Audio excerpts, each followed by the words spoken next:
Hello Internet, welcome to the first edition of My 2 Pence Worth with 42. This is going to be a weekly series where I produce a 10 to 15 minute video outlaying my thoughts on topical topics. So, with no further ado, this week's subject is TERFs. Oh, hold on, glitch in the matrix already people, not that type of TERF, these TERFs.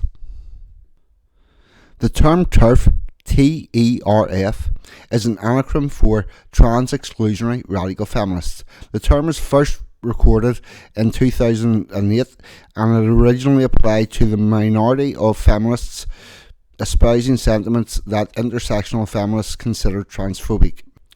Views such as rejecting the mantra that trans women are women, wanting to exclude trans women, who they consider to be men, from women-only spaces, and opposing transgender rights legislation.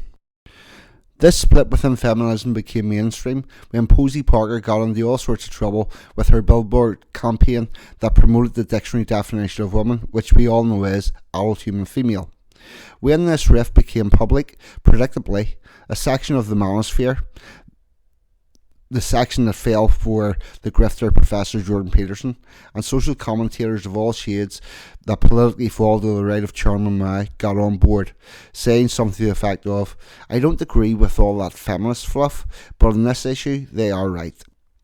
Somehow, they collectively seemed to forget they were dealing with feminists, and the feminist opinion of men is formed by viewing men as dysfunctional and dangerous as a default setting, even when those men become female, as opposed to a deeply held belief in biology.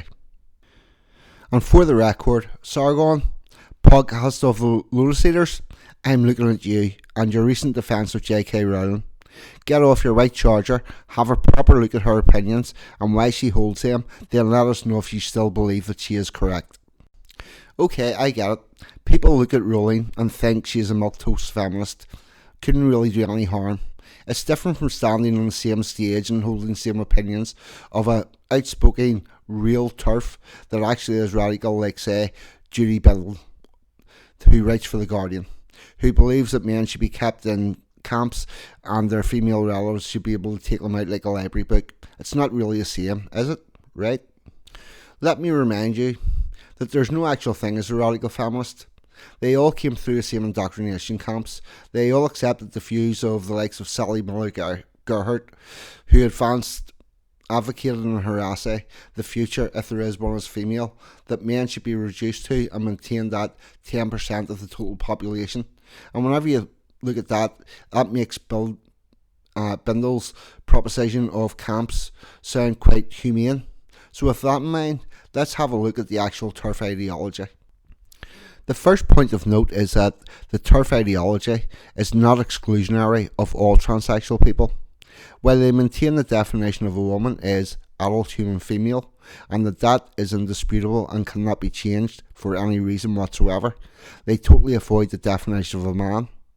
However, let's face it, if you spend 30 odd years saying a real man provides for women, a real man will accept another man's child as his own, and countless other variations of the real man mantra, suddenly defining a man as adult human male becomes problematic in a lot of ways. Add on to that the fact that the education system treats boys as dysfunctional girls, and the probability that these people see a boy transitioning to a girl or a man transitioning to a woman as an actual upgrade, and the clamour to ensure that a woman is an adult human female but there is no actual definition of a man becomes rational. In 2020, J.K. Rowling set out her reasons for speaking out about gender issues in a blog post. A link to that article will be in the description. To be clear, it took less than 2 minutes from deciding to explore her views to be reading her drivel.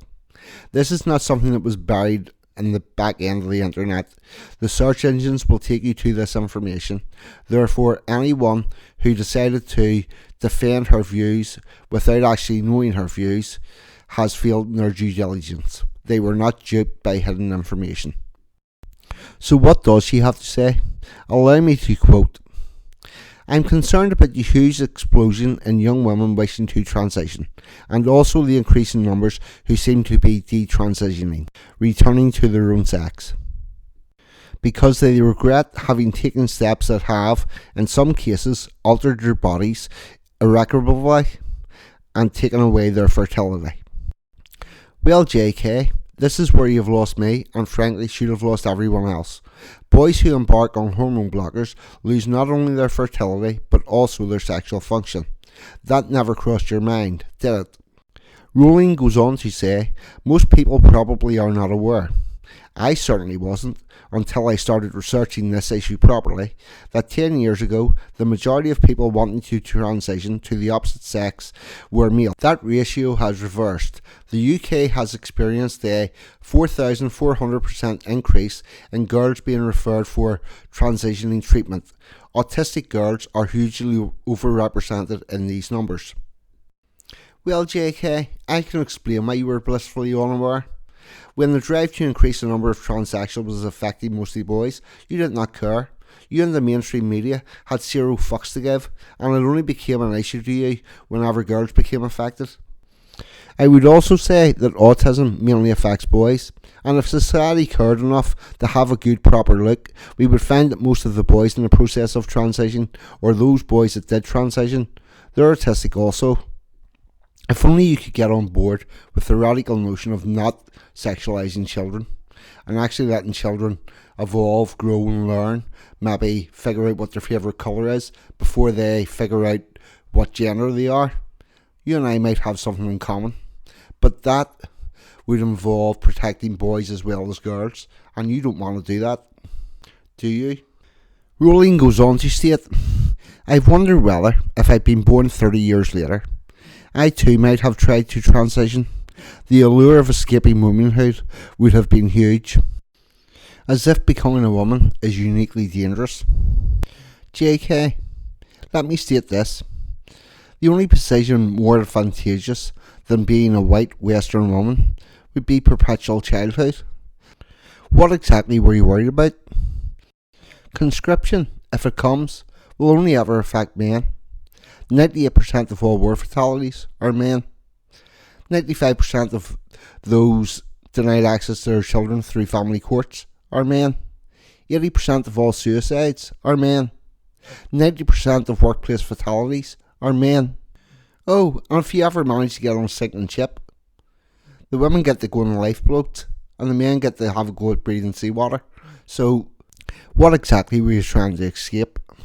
However, to get back on topic, even this milquetoast feminist, not even a radical by her own admission, only wants to solve half the problem. Has no compassion or interest for the boys caught up in the crosshairs of the trans lobby. Therefore, my conclusion on TERFs are as follows. This is yet another disingenuous movement that seeks to find wider support via semantics and mental gymnastics. They present on the surface as the acceptable face of misandry, but when you scratch beneath the surface, all that is left is the misandry. Until that changes, and they wish to protect all children, or even exclude all transgendered adults, this attack helicopter will be at odds with them. What say you, Sargon? And as for things going forward, my intention is to upload a new video every weekend. When I get a little bit better at this and a little bit more organised, I might even have a time schedule for you, but for now it's going to be sometime over the weekend a new video will appear on a new topic. That being said, next Sunday evening at 20:30, or should I say 8:30 PM, I will be streaming live as a guest with Scott's Armour. I'm really looking forward to the stream and hope to see you all there in the chat. However, it may result in the weekend upload happening on Monday. We'll just have to wait and see. That's a hit and hope thing. Also, sometime in the near future, I hope to be joining Ragnar Arnspear in a live chat on his channel, and I'm also trying to sort it out so I can live stream from this channel, and things might become a bit more fluid if I can manage that, but we'll give it a go. Anyway, thanks for listening. Do me a favour, hit the like button, hit the subscribe button, and all the best. This has been my 2 pence worth with 42.